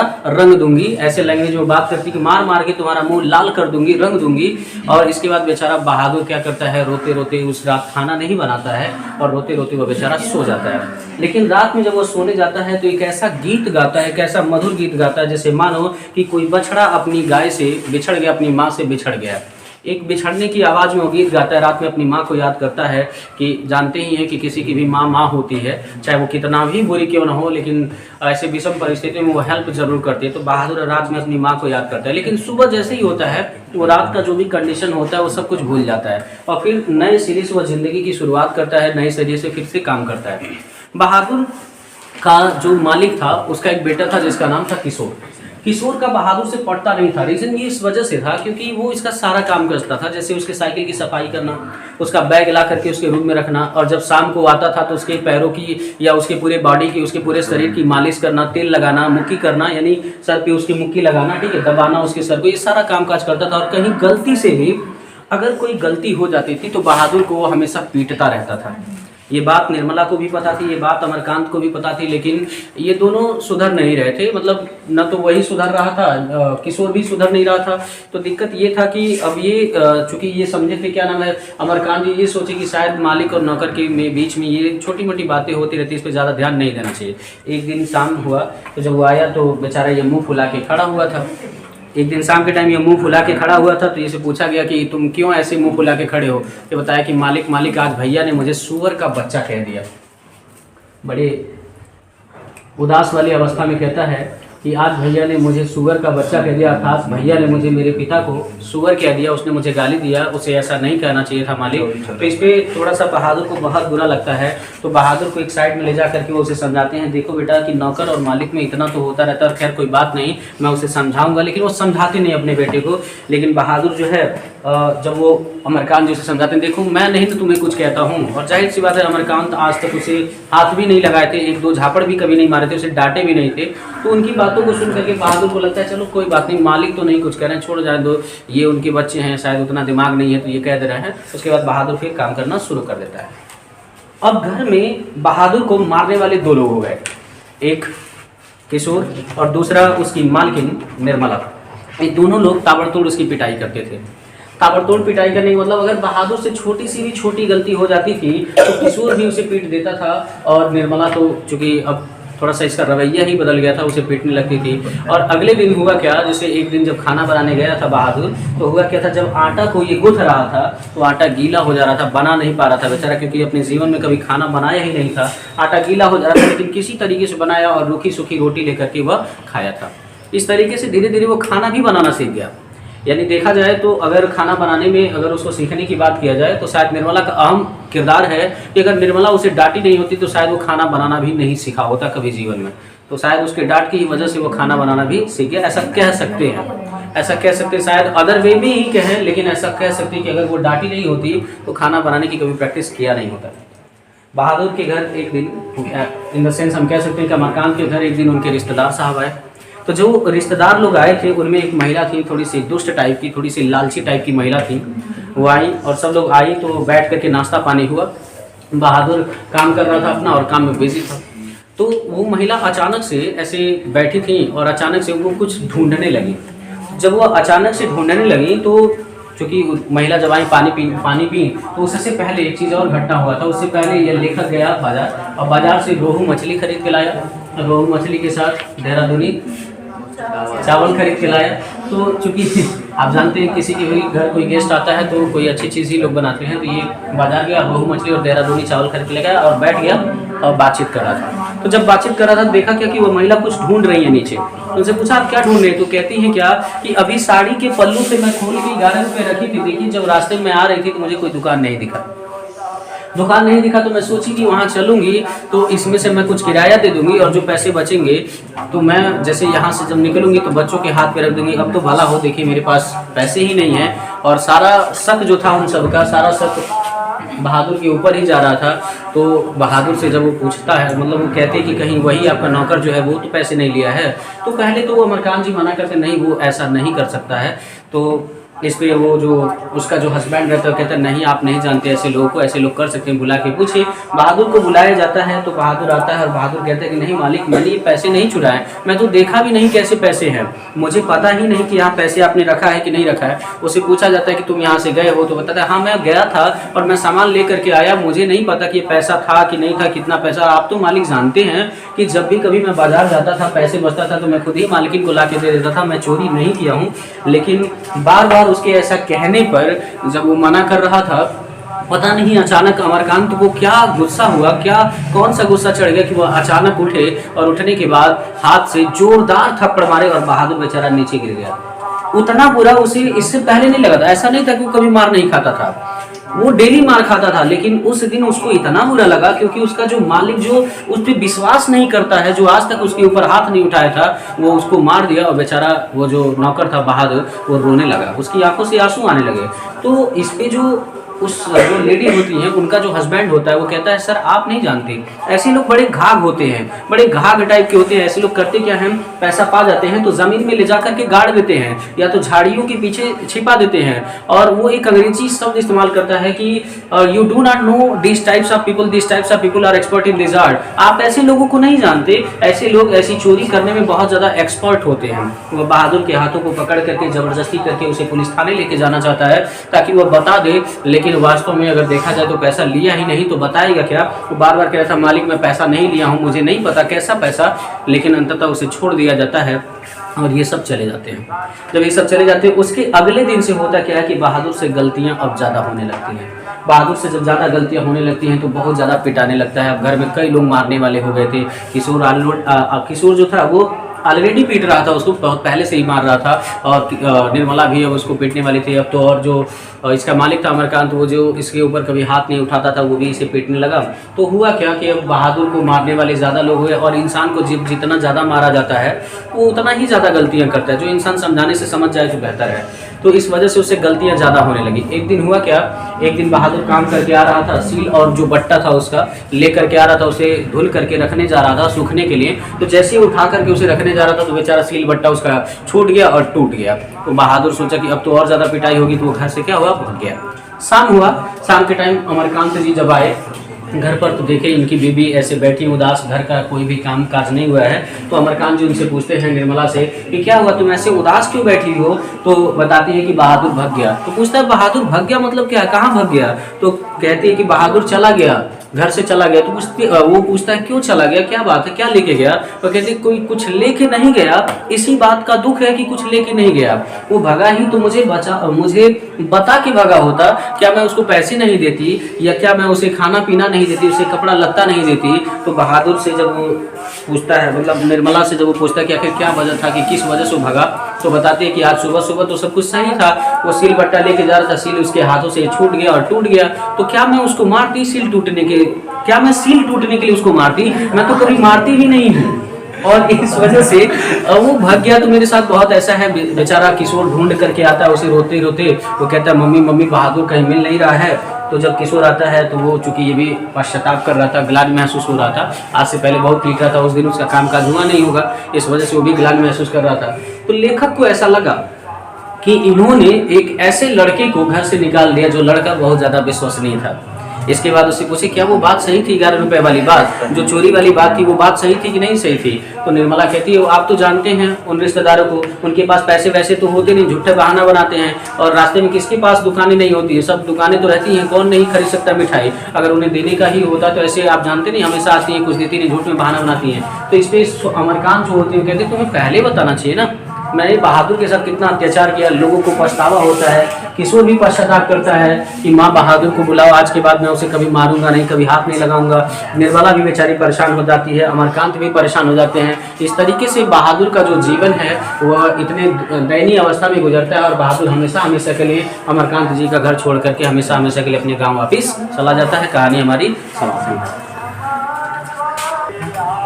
जो अगला क्वेश्चन आपके बोर्ड एग्जाम में आता है वो आता है, एक पैसेज देता है हिंदी गद्यांश से 10 नंबर का, एक पैसेज दे देगा और पैसेज के अंतर्गत 4 या 5 क्वेश्चन पूछ लेते हैं, 2-2 नंबर के, 10 नंबर के रहते हैं, बहुत इंपॉर्टेंट है। तो पहला चीज़ तो यही जानिए कि सबसे इंपॉर्टेंट यही कि अगर आपको संदर्भ पहचानने आ गया तो आप 8 नंबर पा जाएंगे। कैसे, गद्य में भी 2 नंबर का संदर्भ, पद्य में भी 2 नंबर का संदर्भ, हिंदी के अनिवार्य संस्कृत के गद्य में भी 2 नंबर का संदर्भ, हिंदी के अनिवार्य संस्कृत से पद्य से भी 2 नंबर का संस्कृत में अनुवाद आता है और उसका संस्कृत में क्या कहते हैं संदर्भ लिखने के लिए आता है, आसानी से आप पा लेंगे। तो देखिए आज तक जितने भी लोग कभी हिंदी लेसन नहीं पढ़े हैं, कम से कम इतना जरूर आप रट लीजिएगा, इतना जरूर याद कर लीजिएगा ताकि आप आसानी से लेसन को पहचान सके कि कौन सा शब्द आएगा तो कौन सा लेसन बनेगा और उसके राइटर का क्या नाम होगा। जैसे मान लीजिए कि अगर आपका राष्ट्र का स्वरूप दिया होगा तो एक पैसेज दिया होगा तो पैसेज में राष्ट्र शब्द जरूर रहता है, या तो जल शब्द रहता है या तो धरती माता शब्द रहता है। अगर किसी पैसेज में ये तीनों शब्द में से कोई एक शब्द मिला है तो आप जान जाइएगा कि वो राष्ट्र का स्वरूप है, और इसे लिखे कौन है? वासुदेव शरण अग्रवाल जी लिखे हैं। जैसे अशोक का फूल है तो अशोक के फूल में ज्यादातर आपको अशोक ही देखने को मिलता है, लेकिन इसका एक पैसेज और है जिसमें दुर्दम निर्मम देखने को मिलता है, जिसमें अशोक नहीं होता है। तो अगर दुर्दम निर्मम आ जाए या अशोक आ जाए तो ये हजारी प्रसाद द्विवेदी जी लिखे हैं, जो एक लेसन है अशोक का फूल। अगला एक और बहुत फेमस लेसन है भाषा और आधुनिकता। ये कौन लिखे? जी सुंदर रेड्डी, यानी प्रोफेसर जी सुंदर रेड्डी जी ने लिखा है। अगर किसी लेसन में किसी पैसेज में रमणीयता शब्द मिल जाए, भाषा सामाजिक शब्द मिल जाए, अटूट अंग मिल जाए या नवीनीकरण शब्द मिल जाए तो आपका बन जाएगा भाषा और आधुनिकता लेसन। और अगर हमारा हम और हमारा आदर्श मिल जाए तो इसे लिखे हैं डॉक्टर एपीजे अब्दुल कलाम जी। अगर किसी पैसेज में युवा छात्र मिल जाए, ब्रह्मांड मिल जाए या तो न्यूनतम शब्द मिल जाए तो हमारा लेसन बन जाएगा हम और हमारा आदर्श। एक चीज और कहना चाहेंगे दोस्तों कि इसका संदर्भ लिखने के लिए आता है, तो संदर्भ बहुत आसानी से लिख सकते हैं। कई तरीके से लिखते हैं लोग कि उपर्युक्त गद्यांश का जो शीर्षक है वो राष्ट्र का स्वरूप नामक पाठ से लिया गया और इसके लेखक जो हैं वासुदेव शरण अग्रवाल जी। कुछ लोग ऐसे लिखते हैं, कुछ लोग इस तरीके से भी लिख सकते हैं कि प्रस्तुत गद्यांश हमारी बड़ी हुई पाठ्य पुस्तक हिंदी के गद्य खंड में संकलित राष्ट्र के स्वरूप नामक पाठ से लिया गया है, इसके लेखक वासुदेव शरण अग्रवाल जी हैं। कुछ लोग इस तरीके से लिखते हैं, कुछ लोग इस तरीके से भी लिख सकते हैं कि उपर्युक्त गद्यांश के शीर्षक या उपर्युक्त गद्यांश का शीर्षक राष्ट्र का स्वरूप है, इसके लेखक वासुदेव शरण अग्रवाल जी। इस तरीके से भी लिख सकते हैं। एक चीज और, इसमें बहुत सारे क्वेश्चन भी पूछते हैं, जैसे पैसेज दे देगा तो पैसेज के अंतर्गत क्वेश्चन पूछता है। अब आपको करना क्या है? क्वेश्चन नहीं छोड़ना, आपको करना क्या है कि जो भी क्वेश्चन आएंगे उन क्वेश्चनों का पहले आप पढ़ लीजिएगा। एक बार पैसेज पढ़ लेंगे तो आपको इतना तो क्लियर हो जाएगा कि पैसेज में कह क्या रहा है। तो जब इतना क्लियर हो जाएगा तो आप क्वेश्चन पढ़िएगा।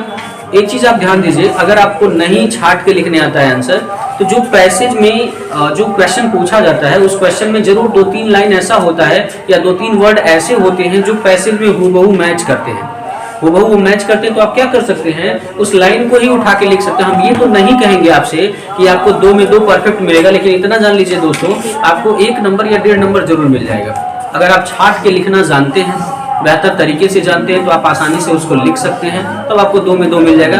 अगर नहीं छाट के लिख सकते तो इतना जरूर कीजिएगा कि पैसेज में क्वेश्चन की लाइन को मैच करिएगा, और अगर जहां लाइन मैच हो गया उस लाइन को लिख दीजिएगा। आपको 2 में 2 तो नहीं मिलेगा, ये आप भी जानते हैं, लेकिन ये है कि 1.5 नंबर 1 नंबर जरूर मिल जाएगा। ठीक है, ये 10 नंबर के क्वेश्चन आते हैं, इनको जरूर याद कर लीजिएगा, क्योंकि एक संदर्भ का क्वेश्चन आता है और संदर्भ का क्वेश्चन 2 नंबर का आता है। ये कुछ वर्ड है, की वर्ड, और इनको अगर हम याद कर ले तो आसानी से हम पहचान लेंगे कि कौन सा पैसेज है और किस लेसन से लिया गया है।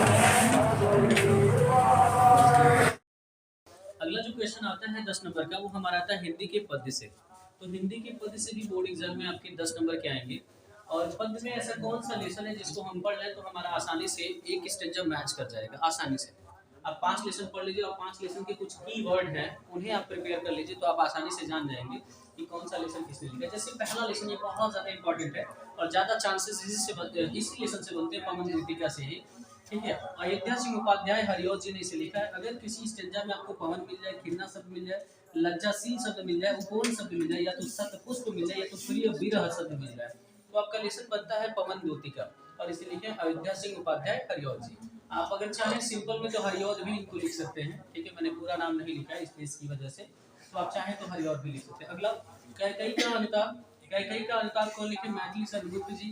तो कैकेयी के अनुताप में कौन से ऐसे कीवर्ड है जिसे आप जाने तो आसानी से लिख सकते हैं? जैसे रानी, रानी शब्द हो गया, अभागा शब्द हो गया, चंद्रलोक शब्द हो गया, धिक्कार शब्द हो गया, फूल शब्द हो गया, सुकुमार शब्द हो गया, पाप हो गया, अनुताप हो गया, और माता शब्द हो गया।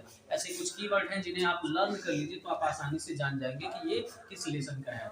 अगला ये बहुत ज्यादा इंपॉर्टेंट है, चाहे वो साहित्यिक हिंदी पढ़ रहे हो चाहे वो सामान्य हिंदी पढ़ रहे हो, श्रद्धा मनु का लेसन बहुत ज्यादा इंपॉर्टेंट है। तो श्रद्धा मनु को जयशंकर प्रसाद जी ने लिखा है। इसमें कुछ शब्द हैं कीवर्ड, जैसे अभिराम है, घनश्याम है, तपस्वी है, नवल प्रभात है, पतवार है, जयगान है, और समर्पण है, रहस्य और रजनी शब्द है। ऐसे कुछ शब्द हैं जिन्हें अगर आपको मिल जाए तो ये आपके लिए मतलब फायदेमंद हो जाएंगे, आसानी से आप जान जाएंगे और 2 नंबर आपको मिल जाएगा संदर्भ लिख लेंगे तो। अगला नौका विहार। ये सामान्य हिंदी वाले अगर वीडियो देख रहे हो तो ये तो आप जानिए कि ये 99% उम्मीद है कि नौका विहार तो शब्द बहुत फेमस है, क्योंकि इसको लिखे सुमित्रा नंदन पंत जी। तो सुमित्रा नंदन पंत वाले लेसन में 4 की वर्ड हैं, जैसे उज्जवल शब्द कहीं मिल गया पैसेज में स्टेंजा में, या तो लहर शब्द मिल गया, या तो धार मिल गया, या तो द्वीप शब्द मिल गया, तो लेसन बनता है नौका विहार और लिखे सुमित्रा नंदन पंत। अभिनव मनुष्य ये भी कई बार पूछ लेता है। सावधान मनुष्य एक पाठ का नाम ही है, पाठ का नाम ही मनुष्य और मनुष्य मिल गया, सावधान मनुष्य जैसे लगता है, तो ये लिखे रामधारी सिंह दिनकर जी।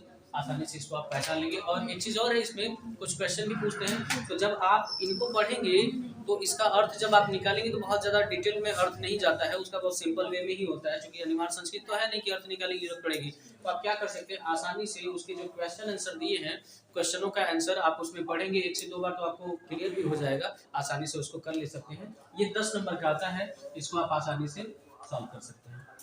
बंद करिए। ओके, चलिए अगला क्वेश्चन जो आता है बोर्ड एग्जाम में, वो आता है हमारा जीवन परिचय लिखने के लिए। जीवन परिचय बोर्ड एग्जाम में आपके 10 नंबर के आते हैं दोस्तों, 5 नंबर का गद्य से, 5 नंबर का पद्य से। तो गद्य से देख लीजिए, अगर गद्य से आप 3 जीवन परिचय प्रिपेयर करके चले जाएंगे तो आसानी से आपको 2 तो मिल ही जाएंगे, और करना एक ही रहता है। जैसे वासुदेव सुंदर अग्रवाल जी का, डॉक्टर हजारी प्रसाद द्विवेदी जी का और डॉक्टर एपीजे अब्दुल कलाम जी का, इनका आप जीवन परिचय प्रिपेयर कर लीजिए। चाहे वो साहित्यिक हिंदी पढ़ने वाले बच्चे हों, चाहे वो सामान्य हिंदी पढ़ने वाले बच्चे हों, इसको प्रिपेयर कर लीजिएगा। एक चीज और, पद्य से भी जीवन परिचय आता है 5 नंबर का। इसमें पद्य से जो जीवन परिचय आता है बहुत ज्यादा मोस्ट इंपॉर्टेंट है, रामधारी सिंह दिनकर का और सुमित्रा नंदन पंत का।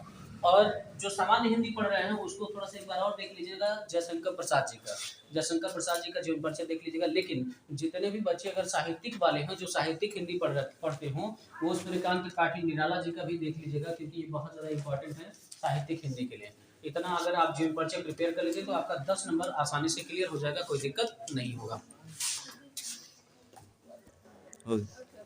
देखिए दोस्तों, पढ़ते पढ़ते थोड़ा सा बोरिंग सा लग रहा होगा, तो एक जोक सुन लेते हैं, थोड़ा सा मुस्कुरा लेते हैं, उसके बाद फिर से रीस्टार्ट करेंगे वीडियो को।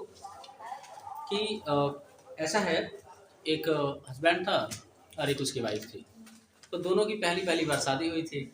तो नई शादी के बाद पहली बार ही होता है, कभी कभी किसी का कई बार भी हो जाता है, ऐसा नहीं है। अगर पहली बार कर दिए तो इससे बुरा नहीं मानिएगा, कभी कभी किसी लड़के का किसी लड़की की शादी कई बार भी हो जाता है, 2 बार 3 बार शादी, 3 बार। तो नई शादी के बाद पत्नी के हाथ का खाना पति ने पहली बार खाया था, यानी नई शादी हुई थी तो पत्नी के बनाए गए हाथों से वो पहली बार खाना खाया था। थोड़ा सा मिर्च अधिक तेज था, फिर भी वो बात बिगाड़ना नहीं चाहता था। तो पति कहता है, खाना तो आज बहुत लजीज बनाई थी, बहुत टेस्टी बनाई थी। पत्नी कहती है, लेकिन आप रो क्यों रहे हैं, आप रो क्यों रहे हैं? पति कहता है, खुशी के कारण रो रहा हूँ। पत्नी कहती, और दे दूं क्या? तो पति कहता है, नहीं, मैं ज्यादा खुशी बर्दाश्त नहीं कर सकता। देखिए अगला जो क्वेश्चन बनता है, सबसे पहला क्वेश्चन एक हिंदी गद्य के इतिहास से पूछता है 5 नंबर का। कुछ इंपॉर्टेंट क्वेश्चन है जो रिपीटेड क्वेश्चन है बोर्ड एग्जाम में, अभी थोड़ा सा कुछ और भी लिखना है, पहले इतना समझ लेते हैं दोस्तों कि क्या है। जैसे वासुदेव शरण अग्रवाल जी ने क्या लिखा है, तो वासुदेव शरण अग्रवाल जी ने पृथ्वी पुत्र भारत की एकता कल्पलता राष्ट्र का स्वरूप निबंध संग्रह, ये जैसे पूछ लेता है कि पृथ्वी पुत्र किसके द्वारा लिखा गया है, ये वासुदेव शरण अग्रवाल के द्वारा। इसमें 2 क्वेश्चन है दोस्तों, कि पृथ्वी पुत्र किसके द्वारा लिखा गया है, वासुदेव शरण अग्रवाल जी द्वारा। और पृथ्वी पुत्र जो है वो क्या है, निबंध है, उपन्यास है, कहानी, विधा है, वो क्या है? मैंने यहाँ पे डाल दिया एक निबंध संग्रह, यानी पृथ्वी पुत्र भारत की एकता कल्पलता राष्ट्र का स्वरूप, ये सब के सब निबंध संग्रह है। अगला हजारी प्रसाद द्विवेदी ने कुछ चीजें लिखा है, जैसे विचार प्रवाह लिखा है, तो विचार प्रवाह हजारी प्रसाद द्विवेदी ने लिखा, और ये क्या है, ये निबंध संग्रह है। बाण भट्ट की आत्मकथा, ये हजारी प्रसाद द्विवेदी जी लिखे, लेकिन ये क्या है, ये एक उपन्यास है। अगला पुनर्नवा ये हजारी प्रसाद द्विवेदी जी ने लिखा, और ये भी क्या है, उपन्यास है। प्रोफेसर जी सुंदर रेड्डी जी ने क्या लिखा है, तो प्रोफेसर जी सुंदर रेड्डी जी ने साहित्य और समाज ये एक लिखे हैं। मेरे विचार ये भी लिखे, ये दोनों के दोनों इनका निबंध संग्रह माना जाता है। भाषा और आधुनिकता जो आपके लेसन में भी है, और ये क्या है, प्रोफेसर जी सुंदर रेड्डी जी का निबंध है। कुछ और भी कृति है जो कुछ लेखकों की है, जैसे 84 वैष्णवन की वार्ता, 84 वैष्णवन की वार्ता किसने लिखा है, गोकुलनाथ जी। श्रृंगार रस मंडन किसने लिखा है, विट्ठलनाथ जी। और भाषा योगवा शिष्ट किसने लिखा, राम प्रसाद निरंजनी जी। रानी केतकी की कहानी ईशा अल्लाह खान जी। सुख सागर सदा सुखलाल जी। अगला प्रेम सागर और माधव विलास, ये कौन लिखे, लल्लू लाल जी। नासिकेतु पाख्यान सदल मिश्र जी लिखे हैं। मानव धर्मसार, ये किसने लिखा है, राजा शिव प्रसाद सितारे हिंद जी ने लिखा है। इनका पूरा नाम है, कभी कभी आ जाता है सितारे हिंद करके, ठीक है। तो ये जानिएगा कि राजा शिव प्रसाद सितारे हिंद, यानी सितारे हिंद इनका निक नेम है, कुछ लोग इनको राजा शिव प्रसाद सितारे हिंद भी कहते हैं। अगला है परीक्षा गुरु और संयोगिता स्वयंवर, ये लिखे हैं लाला श्रीनिवास जी। नहुस इसमें लिखा है गोपाल चंद्र जी, कुछ लोग इन्हें गिरधर दास के भी नाम से जानते हैं। साहित्य लोचन और हिंदी कोविद रत्नमाला किसने लिखा है, श्याम सुंदर दास जी। चिंतामणि 11 वर्ष का फूल रामचंद्र शुक्ल जी। अपनी खबर किसने लिखा है, पांडे बेचन शर्मा जी। क्या भूलूं क्या याद करूं और नीड़ का निर्माण फिर, ये किसने लिखा है, हरिवंश राय बच्चन जी। आवारा मसीहा बहुत फेमस है, आप 10th से भी जान रहे हैं, विष्णु प्रभाकर जी। कलम का सिपाही अमृत राय जी लिखे हैं। गुनाहों के देवता धर्मवीर भारती जी लिखे हैं। इसको नोट डाउन कर लीजिए, हो गया। चलिए अगला समझते हैं, थोड़ा सा हिंदी गद्य का इतिहास और थोड़ा सा देख लेते हैं कि कुछ इंपॉर्टेंट चीजें हैं उसे समझ लीजिए। जैसे दो कृति है, सुनीता और ध्रुव यात्रा। ध्रुव यात्रा ये किसने लिखा है, जनेंद्र कुमार जी। गोदान सेवा सदन गबन कर्म भूमि निर्मला रंग भूमि, ये कौन लिखे हैं, प्रेमचंद जी। अगला उत्तर प्रियदर्शी शेखर एक जीवनी अपने अपने अजनबी, ये किसने लिखा है, ये लिखे हैं सचिदानंद हीरानंद वातास्यायन अगे जी, इनका पूरा नाम है, वैसे अगे भी आ जाता है कभी कभी। अगला जिंदगी और जोक ड्यूटी कलेक्टरी, ये कौन लिखा है, अमरकांत जी, जो अभी हाल ही में अपनी कहानी पढ़ा है बहादुर। अगला बलचनामा, बलचनामा किसने लिखा है, नागार्जुन जी। एक चीज और जान लीजिए, ये जो 4 ऑप्शन है इनमें से एक एग्जाम में आपके पूछे जाएगा। अब ये जो सन है, ये सन आप अच्छे से याद कर लीजिएगा, इन चारों ऑप्शनों में से ही 1 नंबर आ जाता है। ये क्लियर है कि भारतीय युग, द्विवेदी युग, छायावादी युग या आधुनिक युग में से किसी एक का सन पूछता है कि भारतीय युग की शुरुआत कब हुई थी और वो कब तक चला था। तो भारतीय युग 1850 से 1900 तक चला था। द्विवेदी युग 1900 से 1918 तक चला है। छायावादी युग 1918 से 1936 तक चला है। आधुनिक युग 1936 से अब तक वर्तमान समय तक चल रहा है। अगला हिंदी का प्रथम नाटक क्या है, तो हिंदी का प्रथम नाटक जो है वो नहुस होता है। अगला हिंदी का प्रथम उपन्यास क्या है, परीक्षा गुरु। हिंदी की प्रथम कहानी कौन सी है, तो इंदुमती। हिंदी की प्रथम यात्रा वृतांत कहानी क्या है, तो सरयू पार की यात्रा। अगला हिंदी प्रदीप किसने लिखा है, बालकृष्ण जी। ब्राह्मण पत्रिका के संपादक कौन है, प्रताप नारायण मिश्र जी। आनंद कादम्बिनी पत्रिका के कौन है, तो या आनंद कादम्बिनी किसने लिखा है, बद्री नारायण चौधरी जी। खड़ी बोली का प्रारंभ किस कृति से माना जाता है, तो हिंदी की खड़ी बोली का प्रारंभ माना जाता है चंद छंद वर्णन की महिमा, जिसको लिखे हैं गंग कवि जी। अगला पथ के साथी, अतीत के चलचित्र, स्मृति की रेखाएं, स्मारिका निहार, रश्मि, निर्जा, सांध्य गीत, यामा, संधनी, किसने लिखा है, तो महादेवी वर्मा जी। अगला जयशंकर प्रसाद की 3 बहुत फेमस कृतियां जो बार बार बोर्ड एग्जाम में टच होती हैं, जैसे कंकाल है, तितली है, इरावती है। और सूर्यकांत त्रिपाठी निराला जी की कुछ फेमस चीजें हैं, जैसे अप्सरा, अलका, निरुपमा और प्रभावती जी। अगला नीलाचंद्र जोशी का जहाज का पंछी और घेड़ापथ। राहुल संकृत्यायन का 2-3 चीजें हैं जो बहुत फेमस है, जैसे मधुर स्वप्न, जय योधेय और जीने के लिए, या घुमक्कड़ साथ, या तो मेरी तिब्बत यात्रा, ये लिखे हैं राहुल संकृत्यायन जी। और अगला है फणीश्वर नाथ रेणु जी, ये किसने लिखा है, इनकी 2 कृतियां बोर्ड एग्जाम में ज्यादातर रिपीट होती है, जैसे जुलूस हो गया, मैला आंचल हो गया।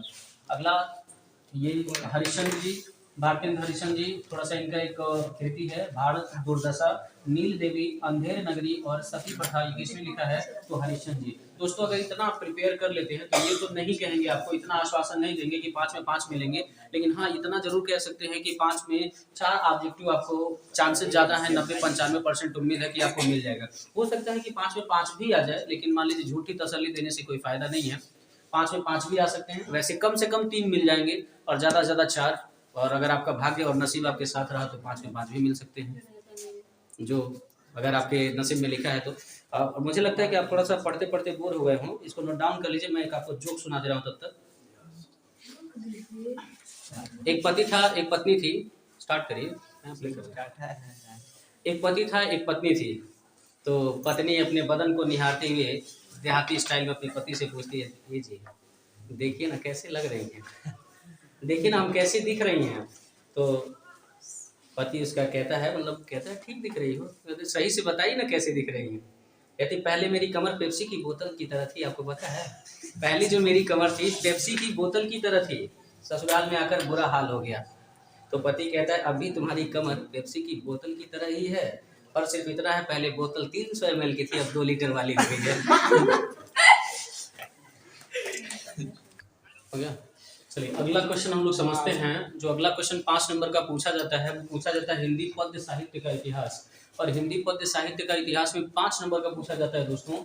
तो कुछ हमने कुछ इंपॉर्टेंट क्वेश्चन लेके आए आपके सामने। अगर आप इसको प्रिपेयर कर लीजिए तो शायद ज़्यादा से ज़्यादा आपको बोर्ड एग्जाम में क्वेश्चन हो सकता है कि मैच कर जाए। तो चलिए समझते हैं। जो है आदिकाल, आदिकाल को हम किस नाम से जानते हैं? आदिकाल को हम जानते हैं वीरगाथा काल के नाम से। और इसकी समय अवधि क्या थी? तो 700 से लेकर के 1400 वर्ष तक। अगला भक्ति काल को किस नाम से जानते हैं? तो इसको हम जानते हैं पूर्व मध्य काल के नाम से। ये कब से कब तक चलता है? 1400 से लेकर के 1700 तक चलता है। ऋतु काल को हम उत्तर मध्य काल के नाम से जानते हैं। ये कब से कब तक चलता है? 1700 से लेकर के 1850 तक चलता है।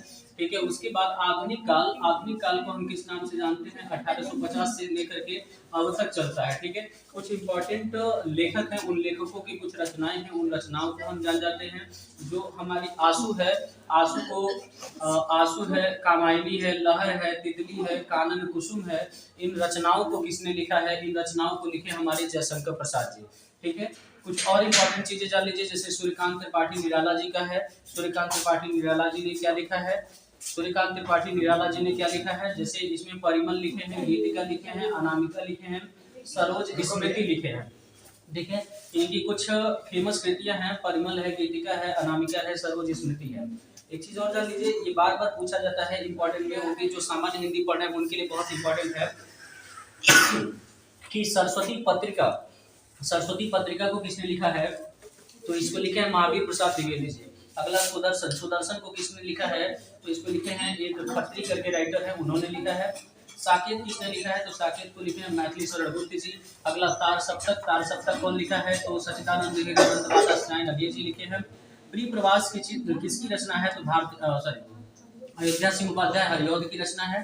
कादम्बिनी पत्रिका किसने लिखा है? तो भारतेंद्र हरिश्चंद्र जी ने लिखा है।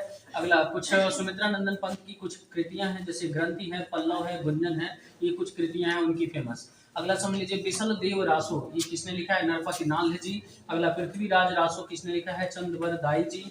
कीर्ति लता को किसने लिखा है? तो विद्यापति जी लिखा है। अगला साहित्य लहरी, इसको सूरदास जी ने लिखा है। रामचंद्रिका केशवदास ने लिखा है। रस मंजरी नंददास जी ने लिखा है। प्रेम माधुरी हरिश्चंद्र जी ने लिखा है। और गंगावतर इसको लिखा है जगन्नाथ दास जी। वैदेही बनवास रस कलश चुबते चौपदे, ये किसने लिखा है? हरिऔध जी।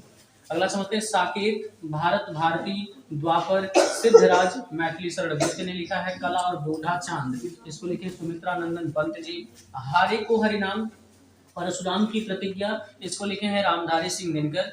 हरी घास पर क्षण भर, आंगन के पार द्वार, और हिरोशिमा, इसे लिखे हमारे अज्ञे जी। इसको नोट डाउन कर लीजिए। कुछ और भी चीजें हैं जो आपको लिखना है, और इसको पूरा रट जाइएगा दोस्तों, ताकि आप आसानी से 5 नंबर क्लियर कर जाए। चलिए थोड़ा सा कुछ और समझ लेते हैं। जैसे अभी हमने लिखा था कि हिंदी पद्य का इतिहास क्या होता है, 5 नंबर का।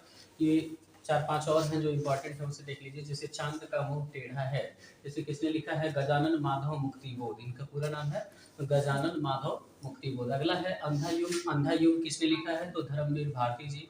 अगला है संसद से शकल तक, सुदामा पांडे जी। कवि वचन सुधा पत्रिका और हरिश्चंद्र मैगजीन, भारतेंद्र हरिश्चंद्र जी ने लिखा है। अगला हिंदी प्रतीक किसने लिखा है? तो ये बालकृष्ण भट्ट जी। आनंद कादम्बनी बद्री नारायण चौधरी जी। ब्राह्मण प्रताप नारायण मिश्र जी। सुदर्शन देवकी नंदन खत्री जी। और अगला है समालोचक चंद्रधर शर्मा गुलेरी जी। दोस्तों आपको मैंने फर्स्ट पेपर पूरा 50 आउट ऑफ 50 मैंने बता दिया, और इस 50 आउट ऑफ 50 में ये मान के चलिए कि आपको 46-47 नंबर के क्वेश्चन हुबहू देखने को मिल जाएंगे।